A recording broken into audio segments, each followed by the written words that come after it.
Business बड़ा करना है तो तुम्हें रीच चाहिए या कैपिटल चाहिए। तो इसकी वजह से अब कैपिटल तो आता नहीं था, कैसे लेते हैं क्या करते हैं। पता चला था कि इंटरनेट पे वीडियोस बनाते तो रीच मिल जाती है, लोग जानने लग जाते हैं। तो वहाँ से मैंने मेरी जर्नी को स्टार्ट कर दी। तो आज भी मैं बिजनेस ही करता हूँ, मैं अभी भी स्टार्टअप्स ही बनाता हूँ, अभी मैं प्रोडक्ट्स ही बनाता हूँ, बट अब मैं अपनी रीच को लेवरेज करके करता हूँ। तो ये मेरी छोटी सी जर्नी है और मेरा एक पर्पस है जिसकी वजह से मैं सब कुछ करता हूँ कि मुझे ऐसा लगता है कि मैंने मेरी लाइफ टर्न अराउंड कर ली वीडियोस देख के, लोगों से मिल के, लोगों से बात करके। तो क्या मैं ऐसे दूसरों की भी लाइफ कर सकता हूँ कि नहीं कर सकता हूँ? तो इसकी वजह से जो मैं सीख रहा हूँ वो मैं रिकॉर्ड करके सबको बता देता हूँ। तो अगर किसी ने मेरा पॉडकास्ट देखा होगा तो उसमें देखा होगा कि बहुत बचकाने अजीब से एकदम डायरेक्ट क्वेश्चंस पूछ लेता हूँ मैं, बहुत नाइव से, क्योंकि मुझे लगता है यार ठीक है ये सबको पता चलना चाहिए, और मैं बड़ा वल्नरेबल सा करता हूँ। सो मेरा काम इन सेंसेस कैसे आप वर्ल्ड के, इंडिया के बड़े बड़े लीडर से कुछ सीखो और साथ साथ उनसे सीखे खुद भी कुछ कर लो। ऐसा नहीं कि सिर्फ ज्ञान दे के ज्ञान देते था। जो आप बता रहे हैं कि मैं एक कंटेंट क्रिएटर होने के साथ साथ में बिजनेसेस भी करता हूं, तो बिजनेसेस मतलब कि आपके मल्टीपल बिजनेसेस हैं या कोई एक मेन बिजनेस है और बाकी सब थोड़ा साइड में चल रहा है एज एन इन्वेस्टर और whatever? So I tell you, three parts में जर्नी डिवाइडेड है। पहले तो मैंने बिजनेस किया, फैमिली को ज्वाइन कर दिया। फैमिली, मेरे डैड बिजनेसमैन थे, उनको ही मैंने ज्वाइन किया और उनके साथ एक सब डिवीजन स्टार्ट किया। And that was what business? So मेरे डैड डिटर्जेंट मैन्युफैक्चरर थे, तो उनकी ब्रांड थी जादूगर। तो जादूगर ब्रांड बनाते हैं डिटर्जेंट। तो मैंने उनको ज्वाइन किया और एक सब डिवीजन बनाया डिटर्जेंट डिशवॉश जेल का। वहाँ से मैंने बहुत चीज़ें सीखी। फिर मैंने एक छोटी सी मेरी एक सोशल मीडिया एजेंसी खोली। उसके बाद सोशल मीडिया एजेंसी बंद कर दी, लेकिन वो बिजनेस डैड का चलते जा रहा था। एंड फिर मैं मुंबई शिफ्ट हुआ आज से 2.5 साल पहले। तब मैंने वहाँ पे मैं एंजल इन्वेस्टर बना फॉर अ टाइम। 1 साल तक मैं अलग अलग बिजनेसेस में इन्वेस्ट करता था, कंसल्टेंट बना, मैं अपना स्पीकिंग गिग्स चलाने लगा। तो वो मेरा एक टाइम था जहाँ पे मल्टीपल चीज़ें कर रहा था। बट पिछले अब 6-7 महीने से मैंने सब बंद कर दिया है, सिर्फ मैं एक बिजनेस करता हूँ, that is house of x. तो अब मैं अगले 10 साल तक ये करने वाला और हूँ। उसमें क्या करते हो आप? सो हाउस ऑफ एक्स में हमारा मेन गोल ये है कि हम कैसे इंडिया के जो बड़े क्रिएटर्स हैं, जिनके पास रीच है, जिनका डिस्ट्रीब्यूशन है, उनके साथ हम अच्छे प्रोडक्ट्स कैसे बना सकते हैं ताकि सब लोगों तक पहुँचें। तो जैसे एग्जाम्पल है, तुमने किंग का नाम सुना है? Rapper king, musician king, right? तो किंग की एक परफ्यूम ब्रांड है, तो वो हमने बनाई है। तो हम और किंग साथ में वैसे परफ्यूम ब्रांड बनाई साथ में। तो ऐसे सारे बड़े बड़े इन्फ्लुएंसर्स के साथ हम बनाने वाले हैं धीरे धीरे। हर इंसान का एक इमोशन होता है, मुझे बिलीव होता है। हाँ। जैसे आपका इमोशन है इंस्पिरेशन, तो इंस्पिरेशन पे क्या प्रोडक्ट्स बन सकते हैं, उस पे प्रोडक्ट्स बनाने चाहिए। जैसे क्या बन सकते हैं? जैसे अगर मेरे लिए कुछ बनाने हो प्रोडक्ट्स। स्टेशनरी। स्टेशनरी? हाँ, वैसे मैं आपके साथ कभी ब्रांड नहीं बनाऊंगा। अच्छा, क्यों? क्योंकि आप पैसे नहीं लोगे। तो देखो, इतना आप कमा रहे हो और जगह से, थोड़ा कहीं से लॉस भी होना चाहिए ना। मतलब थोड़ा तो, जब इतना आ रहा है इनके पास और क्रिएटर्स से, तो थोड़ा तो जाना भी चाहिए। बिल्कुल। और अब तक कितने क्रिएटर्स से आपने टाइप कर लिया है? सो टोटल हमने साइन तो 120 क्रिएटर्स कर लिए हैं इंडिया में। सो सबसे छोटा क्रिएटर हमारे पास 2 मिलियन फॉलोअर्स का है, सबसे बड़ा क्रिएटर हमारे पास 84 मिलियन फॉलोअर्स पे। 84 मिलियन? हाँ। तो वो इंडिया का तो नहीं है, मतलब बाहर का है। हाँ। इतना तो पता है। हाँ। तो ऐसे मल्टीपल लोगों के साथ मैं साइन कर लिया है। बट ईयर 1 में हम सिर्फ 4 ब्रांड्स बनाएंगे, फिर उनसे सीख के ईयर 2 में क्या पेस पकड़ना है, कैसे करना है, वो करेंगे। This is a very interesting business model, I must say that. और ये इसमें आप किस तरीके से ऑपरेट करोगे? यानी कि एक कंपनी फॉर्म करोगे, उसमें आपका और उनका स्टेक होगा? Yes. या फिर रेवेन्यू शेयरिंग अरेंजमेंट होगा? कैसे होगा ये? So it's a company form करके हम लोग ब्रांड शेयर करेंगे। तो ब्रांड का एंड में जो एबिटा लेवल पे पॉजिटिव, मतलब जो प्रॉफिट होगा टोटल, उस प्रॉफिट को हम दोनों शेयर करेंगे, क्रिएटर और मेरे बीच में। और अगर कभी एग्जिट होता है, इन द सेंस कि आप उस कंपनी को सेल करते हो, तो एक्स अमाउंट ऑफ स्टेक आपका है और बाकी स्टेक उनका है। Yes. That is like 50-50 usually, और यस, व्हाट? यूजुअली 50-50 होता है। तो किसी क्रिएटर के साथ हमारा शेयर ज्यादा है, बट सबसे 50-50 is the least we have gone. एक अभी I went to UK recently, तो वहां पे मैंने देखा कि एक ड्रिंक थी जिसके बारे में मुझे नहीं पता था, but my son was aware of that, और उसने उस बॉटल को रख लिया। हाँ। उसने कहा कि मेरे को याद नहीं है, पता नहीं Prime. क्या था। हाँ, शायद प्राइम, हाँ। लोगन पॉल प्राइम, ऐसा ही कुछ था। Yes. तो मैंने कहा इसमें क्या है? हाँ। कहता नहीं पापा, आपको नहीं पता है, ये कुछ है, मतलब व्हाटएवर। तो मेरे को समझ नहीं आया। सो आप में से कितनों को पता है उसके बारे में, प्राइम ड्रिंक के बारे में? वो शायद इंडिया में अवेलेबल नहीं है। नहीं, अभी तक नहीं है, बट वो धीरे धीरे इधर उधर से अवेलेबल है। But it is pretty successful. It is really successful. So उन्होंने एक बनाया, लोगन पॉल दुनिया में one of the biggest creators में से एक है। तो उन्होंने एक दूसरे बहुत बड़े क्रिएटर के साथ पार्टनरशिप करी, KSI, और उन्होंने फिर अपनी पूरी टीम बनाई। उसके बाद normal energy drink coconut water जैसा एक उन्होंने पानी निकाला और उसको एटलीस्ट 7 टाइम्स प्रीमियम पे बेचा है। तो अगर आपको नॉर्मल एक बेवरेज अगर आपको 10 रुपये मिलेगी तो उनकी आपको 70 रुपये में मिलेगी। और उनके बाद उन्होंने बेचा and with in a year वो ऑलरेडी आई थिंक अभी $250 मिलियन रेवेन्यू की कंपनी होगी। और ये ब्रांड उन्होंने खुद क्रिएट किया, यानी कि उनकी अपनी टीम ने, या फिर उन्होंने भी किसी से पार्टनर किया? उन्होंने एक बहुत प्रोफेशनल तरह किसी और से पार्टनर किया। यस। तो और कितनी कंपनी से जो इस तरीके से कर रही है, जो आप ये बिजनेस मॉडल जो आप कर रहे हो? सो टेक्निकली अभी ऑब्वियसली ऐसे सब तो नहीं पता होता है कितने लोग कर रहे हैं, तो ये जानना बहुत मुश्किल है। बट 2 सक्सेसफुल कंपनीज है वर्ल्ड में, जो एक है चाइना में उसका नाम है रूहान, और दूसरी है कोरिया में जिसका नाम है creator labs.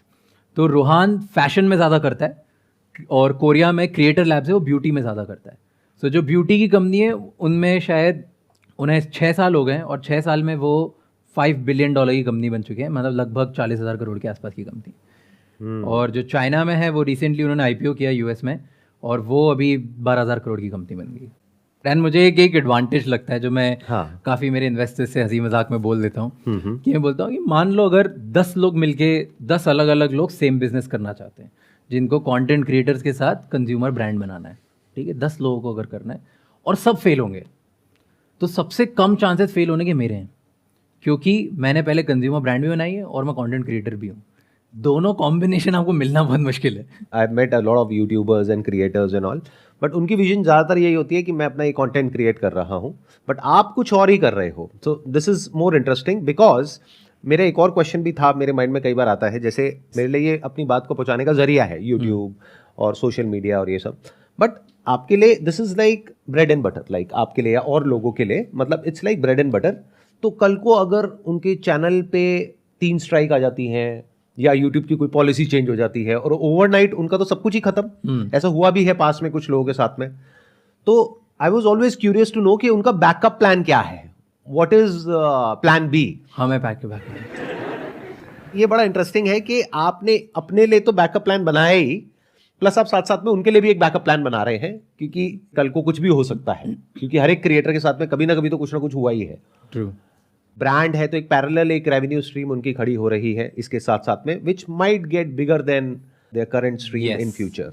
Yes, so that's the vision, that's the goal कि आप कैसे हर क्रिएटर की हेल्प कर सकते हैं, क्योंकि इसमें ना 2 लोगों की हेल्प हो रही है। क्रिएटर की तो हेल्प हो रही है कि उसको एक अलग स्ट्रीम मिल रहा है ताकि वो डिपेंडेंट नहीं रहे और फिर वो लाइफ टाइम से वही कंटेंट बनाए जिसमें उसको मज़ा आता है, और सेकंड ऑडियंस को हेल्प हो रही है कि अब मैं उन्हीं से प्रोडक्ट ले रहा हूँ जिनसे मैं कनेक्ट करता हूँ, मुझे मज़ा आता है, यार ये इंसान मेरे जैसा सोचता है, मेरे जैसी इसकी वैल्यूज़ है, ये मेरे जैसे जगह से आता है और ये जो बोलता है मैं उस पर भरोसा करता हूँ, इसकी वजह से मैं खरीद रहा हूँ। जैसे सर के साथ अगर बात करते हो, राइट, तो आपको पता है कि इंसान कौन सी 4 चीज़ों के लिए खड़ा होता है एंड वो कुछ भी हो जाएगा उस पर कॉम्प्रोमाइज़ नहीं करेगा। तो उनके प्रोडक्ट्स में भी वो मेक श्योर करेंगे कि मैं ये तो नहीं करने वाला हूँ, and that is why audience भी एक ट्रस्ट करके कनेक्टेड फील कर सकती है अपनी हर ब्रांड से। तो दोनों की हेल्प होती है। मेरा सवाल आपसे था कि मतलब 19 साल की एज में आपने सीखना स्टार्ट किया था, तो 2016 में मतलब उस टाइम पे इतना यूट्यूब वगैरह भी नहीं था, तो मतलब आपको कैसा लगा कि मतलब आप किस तरह से आगे बढ़ेंगे? क्योंकि उस टाइम पे अगर मैं अपनी बात करूं तो 2016 में मैं मतलब काफ़ी छोटा था मैं भी, तो मैं तो खेलने कूदने में रहता था, लेकिन मुझे जो सारी चीज़ें मिली वो उसके बाद मिली जब यूट्यूब काफ़ी पॉपुलर हो चुका था, उसके बाद काफ़ी चीज़ें सीखी। तो मैं बस आपसे ये पूछना चाहता हूँ कि आपने उस टाइम किस तरह से मतलब खुद को बेहतर बनाने के लिए प्रैक्टिस की? आई थिंक 2016 में आपने यूट्यूब चैनल शुरू नहीं किया? नहीं, मैंने 2013 में कुछ पढ़ना सीखना बनना स्टार्ट किया था। यूट्यूब चैनल तो मैंने अभी 2 साल पहले स्टार्ट किया। तो 2016 में जो ये पूछ रहे हैं, 2016 में आपने क्या किया था एग्जैक्टली? विजन बोर्ड बनाया था कि अब मुझे लगता है कि मैं मेरे गोल्स लिख के अचीव कर सकता हूँ। बट मैंने फर्स्ट टाइम स्टार्ट जो किया था ये जर्नी पे, सेम मैं बताता हूँ। 2013 में मेरी टीचर से, मैं 12th क्लास में था, मैंने मेरी टीचर से क्वेश्चन पूछा था क्योंकि मैंने मूवी देखी थी ज़िंदगी ना मिलेगी दोबारा, और उसमें था ऋतिक रोशन। तो मुझे लगा कि मैं भी ऋतिक रोशन बनूंगा, लंदन जाऊंगा, फाइनेंशियल ट्रेडर बनेंगे, ऐसे देख के लगता है बॉलीवुड मूवीज़ में, राइट, क्योंकि तब तो पता नहीं होता बनना क्या है करना क्या है, और ना मेरे मार्क्स अच्छे थे PCM में, तो इंजीनियरिंग का कोई स्कोप नहीं था मेरे पास, और ना मेरे कॉमर्स में इतना अच्छा था कि CA बन जाता। तो मैं टीचर के पास गया, मैंने बोला कि मैम मुझे ना ये बनना है जो ऋतिक रोशन बनना था। तो बोलते हैं पता है क्या बना था? नहीं तो उन्होंने मुझे बताया कि वो बना था फाइनेंशियल ट्रेडर, और अगर आपको वो बनना है तो आज से आपको दुनिया के बारे में समझना स्टार्ट करना पड़ेगा कि वर्ल्ड में बिजनेस में क्या होता है, फाइनेंस में क्या होता है। तो मैंने बोला कहाँ से स्टार्ट करूँ? तो उन्होंने बोला कि तुम्हें स्टार्ट करना है ना ऐसी जगह से स्टार्ट करो जहाँ पे विजुअल्स कुछ हो, या तुम बिजनेस की मैगजीन्स पढ़ना स्टार्ट करो। तो तब मैंने एक मैगजीन पढ़ना स्टार्ट करी थी, फोर्ब्स। इतना मुझे मज़ा आने लग गया क्योंकि फोर्ब्स में क्या आता था, बहुत बहुत बेसिक चीज़ स्टार्टिंग में जो मैं पढ़ता था, इंडिया के 100 सबसे रईस लोग कौन है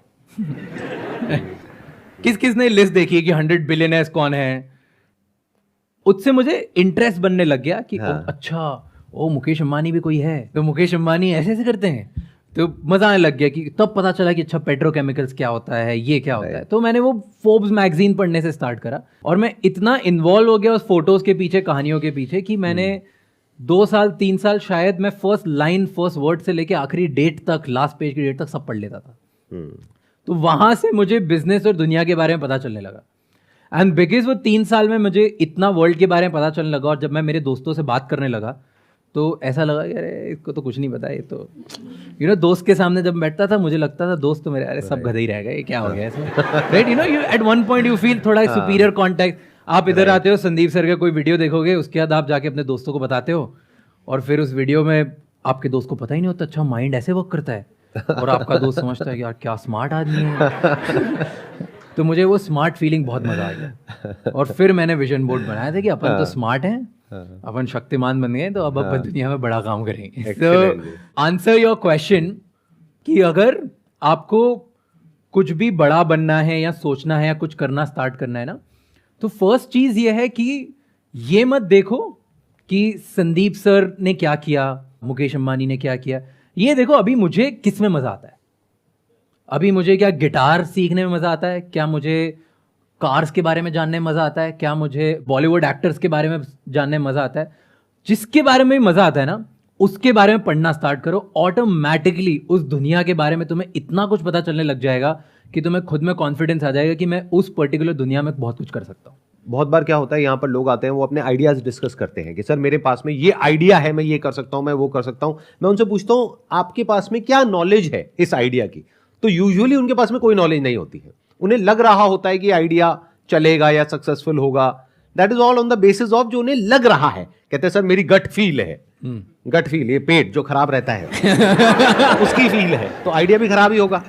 तो अब जो इन्होंने बात कही, आपको क्या करना है कि जिस भी चीज में आपका इंटरेस्ट है, मान लो पैसा कमाने में इंटरेस्ट है, अब पैसा कमाने के भी बहुत सारे तरीके हैं, जैसे स्टॉक मार्केट है, जैसे बिजनेस है, तो पहले उसके बारे में पढ़ो, फिर धीरे धीरे आपको समझ आने लग जाएगा कि एग्जैक्टली वो लोग किस तरीके से सोचते हैं, या वो इंडस्ट्री होती क्या है, वो काम क्या होता है।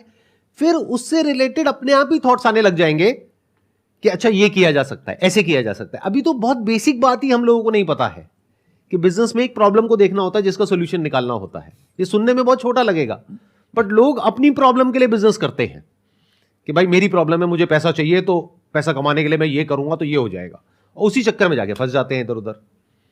क्योंकि बहुत सारे लोग हैं जो कहेंगे हाँ तेरे को अमीर बनना, हाँ मैं बना देता हूँ, बस हो गया काम। सर क्वेश्चन ये था, आप जो भी बिजनेस करते हो सर, आप उनसे कनेक्ट करते हो जो फेमस हैं, इंस्टाग्राम पर हो चाहे यूट्यूब पर हो। तो सर इस टाइम हाइक पर लोड पुनीत चल रहे हैं, तो आप उनके साथ कैसे बिजनेस करना चाहोगे? आप ये बताओ कि ऑलरेडी आपका उनसे टाइप है अभी या नहीं है? मैं पूरा सब समझाता हूँ। हाँ बढ़िया चीज, बढ़िया क्वेश्चन। तो लॉर्ड पुनीत सुपरस्टार बड़े हाइपर हैं, ठीक है, हमें भी लगा वो हाइपर हैं। तो हमने क्या किया, जब हमने किंग के साथ परफ्यूम लॉन्च करी, उसकी एड लॉर्ड पुनीत से करवा दी। अच्छा। तो हमारी first aid Lord Puneet superstar ने करी, उसमें वो किंग बन के एक्ट करते हैं, वो 30 सेकेंड्स के लिए वो किंग बन जाते हैं। देखा देखा राइट। तो ऐड क्या रहा, उसका रिस्पांस कैसा रहा, मतलब वायरल हो गई वो? बहुत वायरल हो गई। कितने व्यूज आ गए उस पर? उस पे 7 मिलियन कुछ व्यूज आ गए इंस्टाग्राम पे। एंड उसके बाद उस पे कुछ आई थिंक 8 लाख के आसपास शेयर्स हो गए। एंड उसके बाद जो सबसे बड़ी बात है कि उस वीडियो से 35 लाख रुपए की सेल हो गई। अब आपने बता तो दिया 35 लाख की सेल हो गई, अब बताओ उनको दिया कितना आपने? ये मैं एनडीए के अंडर हूं, मैं नहीं मैं जानना चाहूँगा कि आप क्या क्या स्ट्रेटजीज को फॉलो करते हो, वो मतलब कि सक्सेस होने के चांसेस ज़्यादा होते हैं, और साथ साथ में कि जैसे आप सोशल मीडिया एजेंसी चला रहे हो, तो मेरी जो है वो एक वेब डिज़ाइनिंग या डिजिटल मार्केटिंग एजेंसी है। मैं अभी इन्फ्लुएंसर सेक्टर में जाना चाहता हूँ, तो उसमें मैं क्या क्या इम्प्लीमेंटेशन कर सकता हूँ जिससे सक्सेस के रेट ज़्यादा हो जाएँ, या मतलब कुछ भी ऐसा आप अपने तरफ से इनपुट्स देना चाहो तो। थोड़ा सा अगर आप और एक्सप्लेन कर दोगे कि आप एग्जैक्टली क्या कर रहे हो तो वो ज़्यादा अच्छे से इनपुट दे पाएंगे। देखो, मैंने स्टार्ट किया था 2018 में।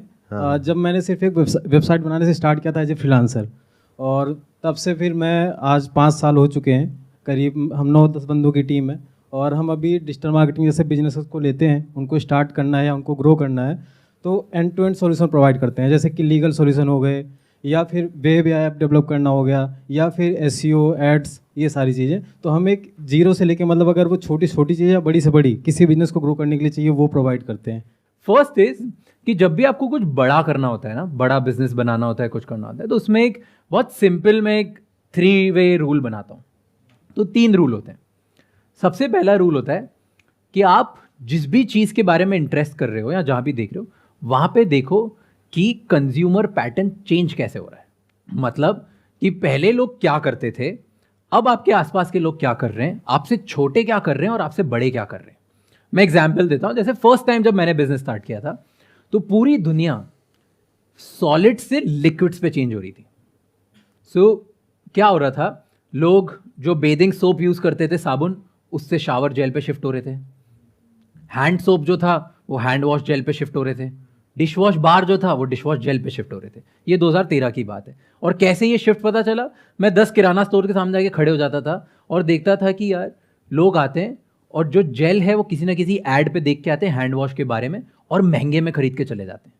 तो फर्स्ट टाइप के जो बायर्स होते हैं वो महंगे में यूजुअली खरीद लेते हैं, उनको अर्ली अडॉप्टर्स बोलते हैं। तो आप देखो आप कौन सी इंडस्ट्री में हो जहाँ पे ऐसा कुछ चेंज आ रहा है। अगर आप कंटेंट क्रिएटर हो फॉर एग्जांपल, तो आपने देखा होगा पहले यूट्यूब बहुत चलता था, फिर एकदम से यूट्यूबर्स इंस्टाग्राम पे फेमस होने लग गए, फिर इंस्टाग्रामर्स धीरे धीरे देखने लग गए कि ट्विटर पे बनने लग गए, फिर उसके बाद ऐसा हुआ कि यहाँ पे लोग शिफ्ट होके लॉन्ग फॉर्मेट कंटेंट में आने लग गए, राइट। तो ये ट्रेंड्स होते हैं जो आपको दिखने लगते हैं। तो जब भी कंज्यूमर शिफ्ट आता है तब आप एक बड़ा बिजनेस बना सकते हो। तो जैसे मेरा जो नया बिजनेस है उस पर हमने किस इंसाइट पे देखा कि एवरीबडी वो मूव कर रहे हैं इंटेंट बेस्ड बाइंग से डिस्कवरी बेस्ड बाइंग पर। मतलब क्या होता है, पहले आपको मुझे जब पार्टी में जाना होता था तब हम क्या करते थे कि यार पार्टी में जाना है, कपड़े ले लेता हूँ, पार्टी में अच्छे पहन के जाएंगे, ठीक है। अब क्या होता है, हम इंटरनेट पे कुछ देखते हैं, यार अभी ले लेता हूँ, जब पार्टी होगी तब पहन लूँगा। अब लोगों को नया आईफोन इसलिए चाहिए क्योंकि नया आईफोन आ गया है मार्केट में, इसलिए नहीं चाहिए कि मेरा आईफोन पुराना खराब हो गया है। तो अब मार्केट में पूरा हर कोई इंटेंट बेस की जगह डिस्कवरी बेस्ड बाइंग पे पहुंच चुका है। तो ये बड़ा शिफ्ट है। तो लोग नए प्रोडक्ट डिस्कवर कैसे कर रहे हैं, कंटेंट से, कंटेंट क्रिएटर से। तो क्या वहाँ पे बड़ा बिजनेस बन सकता है? हाँ। अब यहाँ पे जो इंपॉर्टेंट चीज़ है ना समझने वाली, वो ये है कि ये जो इन्होंने पॉइंट्स बताए हैं, आपको इन पॉइंट्स को समझना बहुत ज़रूरी है, because you are saying that I am running a digital marketing agency. तो if you are running a digital marketing agency which is working like everybody else, तो कुछ भी बड़ा करने की पॉसिबिलिटी आपकी कंपनी के लिए, आपके लिए या आपकी टीम के लिए बहुत ही कम है। मेरा एक क्वेश्चन होता है जब भी मैं किसी डिजिटल मार्केटिंग एजेंसी से बात करता हूं अपने बिजनेस के लिए या और हमारे जो बिजनेसेस हैं उसके लिए या अपने किसी फ्रेंड के लिए, तो मेरे को ये नहीं समझ आता कि वो सब उस पर क्यों काम करते हैं कि आपका जो स्पेंड है उसके ऊपर एक एक्स अमाउंट ऑफ परसेंटेज आपको हमको देना है। इसका मतलब उनको कॉन्फिडेंस ही नहीं है कि ये माल बिकेगा। उनको है कि भाई बिके या ना बिके, आपने ₹1,00,000 लगाया, मुझे मेरा 15% चाहिए। आई एम श्योर आप भी ऐसे ही काम करते होंगे, if I am not wrong. मेरे को ये समझ नहीं आया कि सब ऐसे काम क्यों करते हैं। What is the reason for that? Because या तो आप कॉन्फिडेंट हो कि वो माल बिकेगा ऐड करके, या आपको पता है कि वो नहीं बिकेगा, या इसको इस तरीके से देखो कि मैं इसको प्रोडक्ट को बेच सकता हूं या नहीं बेच सकता हूं। तो if you can sell it, तो rather than taking money up front on advertising, क्योंकि फिर तो स्पेंड भी आदमी सोच सोच करके करेगा, start taking money on the net profit, कि आपने इतना स्पेंड किया, इतनी सेल हुई, उसके बीच का जो अमाउंट है उसके ऊपर आपको मुझे पैसा देना है। कौन मना करेगा? और इसमें क्या होगा, आपके ऊपर प्रेशर आएगा, क्लाइंट के ऊपर नहीं आएगा। और क्लाइंट के लिए बजट बढ़ाना बहुत आसान हो जाएगा, उसको खर्चा लगेगा ही नहीं, प्लस आप ज्यादा कमाओगे शॉर्ट टर्म में नहीं, लॉन्ग टर्म में। ये कुछ हद तक ऐसा बिजनेस मॉडल हो गया जो इन्होंने अभी पकड़ा है। ये चाहते तो एक जा करके कंटेंट क्रिएटर को ये भी बोल सकते थे कि मैं आपके लिए सारा कुछ करता हूं, उसके लिए आपको मुझे ₹20 लाख देना है, और मैं करके आपको दे दूंगा, उस पर 2% हम रखेंगे, बाकी 98% आपका। बट इन्होंने गेम कुछ और ही कर दी। आई एम श्योर इसमें आप उनसे पैसा भी नहीं लेते होगे, नहीं। राइट? आप ये कह रहे हो कि आपको कुछ नहीं करना है। देखो, इन्होंने बताया नहीं मुझे, लेकिन Yes. मेरे को समझ आ रहा है इनकी जो थिंकिंग है। देखो, इन्होंने क्या किया, एक बेसिक साइकी को पकड़ा। बिकॉज द मोमेंट ही से टू अ कंटेंट क्रिएटर कि आपको अपनी जेब से 50 लाख रुपए लगाना है, वो पीछे हट जाएगा। हाँ, इन्होंने क्या कहा, आपको 1 रुपए भी नहीं लगाना, आपको कोई मैन्युफैक्चरिंग नहीं करनी, आपको कोई ब्रांडिंग नहीं करनी, कुछ नहीं करना। माल नहीं बिका तो वो हमारी टेंशन है, लॉस हमारा, प्रॉफिट 50-50। अब ये देखने में ऐसा लगेगा बड़ा रिस्की है, बट ये बहुत मजेदार गेम है, क्योंकि अब ये मोटा कमाएंगे। अगर वन टाइम कमाते तो देखने में ऐसा लगता कि ये बहुत सेफ है, क्योंकि 10 में से 9 बिजनेसेस इनके फेल होंगे, बट जो एक में ये कमाएंगे वो इतना बड़ा होगा कि वो 9 को कवर कर जाएगा। ट्रू। तो वो विजन होनी चाहिए। आप समझ पा रहे हैं ना मैं क्या कहना चाह रहा हूं? कि ये जो थॉट प्रोसेस है ना, ये समझने की कोशिश करो और यहां से कुछ सीखो, और इसको सोचो अपने बिजनेस में कैसे इंप्लीमेंट करना है। ये थॉट प्रोसेस बहुत कम लोगों की होती है। ज्यादातर लोग क्या कहते हैं कि सामने वाला, जैसे 10 में से 9 बिजनेस फेल ही होने वाले हैं, तो क्या हो अगर मैं 10 से 20-20 लाख रुपए ले लूं, मेरे पास तो 2 करोड़ आ गए। आप ऐसे सोचोगे। ये पता है कैसे सोच रहे हैं कि 10 में से एक भी बिजनेस चल पड़ा, या 10 छोड़ो 100 में से एक भी बिजनेस चल पड़ा और उसका वैल्यूएशन हो गया 1000 करोड़, तो मेरे को 500 करोड़ मिल गया। इनका दिमाग वहां चल रहा है। ठीक कह रहा हूं, गलत कह रहा हूं? बिल्कुल सही। इनकी गेम खोल रहा हूं मैं धीरे धीरे सबके लिए। जो क्रिएटर्स हैं वो देख कर कहेंगे अच्छा। आपने एक बात बहुत सही बोली स्टार्टिंग में, जो मुझे बहुत अच्छी लगी, वो थी कि आपने बोला क्योंकि अब प्रेशर ना हम पे, तो आपने बोला प्रेशर कंपनी पे, डिजिटल मार्केटिंग कंपनीज पे होगा, Right. वैसे ही प्रेशर हम पे, क्योंकि हम ऐसा बोल रहे हैं कि हम तभी कमाएंगे जब हम आपको सक्सेसफुल बनाएंगे। राइट। तो इसकी वजह से अब क्या 3 चीजें होगी। पहली चीज कि मैं चूज ही उनको करूंगा जिसमें मुझे भरोसा है, नहीं तो मैं हर किसी को चूज भी नहीं करने वाला। राइट, क्योंकि रिस्क आपका है, क्योंकि रिस्क में कैपिटल आपका है। एग्जैक्ट। दूसरा, मैं बहुत डर के सोच समझ के बिजनेस बनाऊंगा, क्योंकि मैं कैलकुलेट करूंगा, ऐसा नहीं कि चलो हाँ ठीक है चलो कर लिया मस्ती के लिए। मैं बहुत डर के रहूं क्योंकि पूरी रिस्क मेरी और है। एक एक चीज को बारीकी से करोगे। एग्जैक्टली, बहुत सोच के, चाहे ब्रांड नेम हो, चाहे डिजाइन हो, Yes. चाहे पैकेजिंग हो, एक एक चीज को आप सोचोगे बहुत बारीकी से करो, क्योंकि अब वो आपका प्रोडक्ट है। Yes it's baby. अगर वो मॉम एंड डैड हम लोग साथ में it's together combination, right? That's why वो करें। और third and most important thing that is exactly जो उन्होंने बोला कि अगर एक भी उन क्यूरेटेड में से चल जाता है तो मेरा अपसाइड बहुत बड़ा हो गया। मेरा इसमें फिक्स फी मॉडल में अपसाइड बड़ा नहीं होता, और मेरा नहीं, क्रिएटर का अपसाइड भी बहुत बड़ा हो गया।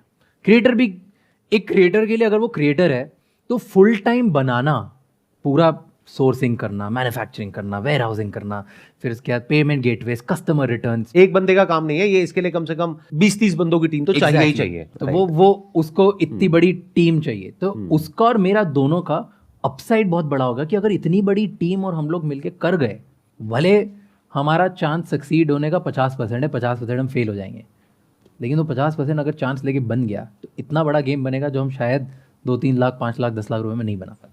यही चीज सोचने वाली होती है। जैसे मैं अपना एग्जांपल देता हूं, अभी हम एक और बिजनेस लॉन्च कर रहे हैं, उसके लिए मैंने कुछ डिजिटल मार्केटिंग एजेंसी से मीटिंग करी। 20 से मैंने मीटिंग करी होगी और 19 ने मना कर दिया जो मैंने उनको ऑफर किया था। मैंने क्या कहा, मैंने कहा भाई देखो ऐसा है कि ये मेरा प्रोडक्ट है, ये कॉन्सेप्ट है, मतलब प्रोडक्ट इन द सेंस, मतलब that is more of a SaaS model, Okay. और यूएस मार्केट को हम टारगेट कर रहे हैं। तो मैंने कहा ये कॉन्सेप्ट है, ये प्रोडक्ट है, तो अगर आप इसको मार्केट करते हो तो उसके ऊपर आप बताओ आपको कितना % चाहिए सेल के ऊपर, मैं आपको स्पेंड पे नहीं दूंगा। तो सबने मना कर दिया, कहते नहीं नहीं सर हम तो स्पेंड पे काम करते हैं, आप बताओ आपका बजट कितना है। मैंने कहा 50 लाख रुपए है स्पेंड का बजट साल का। तो उन्होंने कहा हाँ ठीक है, हम 15% की बजाय 10% कर देंगे। तो सोच ही छोटी है, 5 लाख से ऊपर वो सोच ही नहीं पा रहे। तो मुझे फाइनली उन 20 में से एक बंदा मिला जो कहता कि मैं कॉन्फिडेंट हूं कि ये प्रोडक्ट काम करेगा और मैं 5% पे काम करने को तैयार हूं, बट ऑन सेल्स। तो अगर मैंने 50 लाख लगाया तो तभी फायदा है जब 2 करोड़ आया।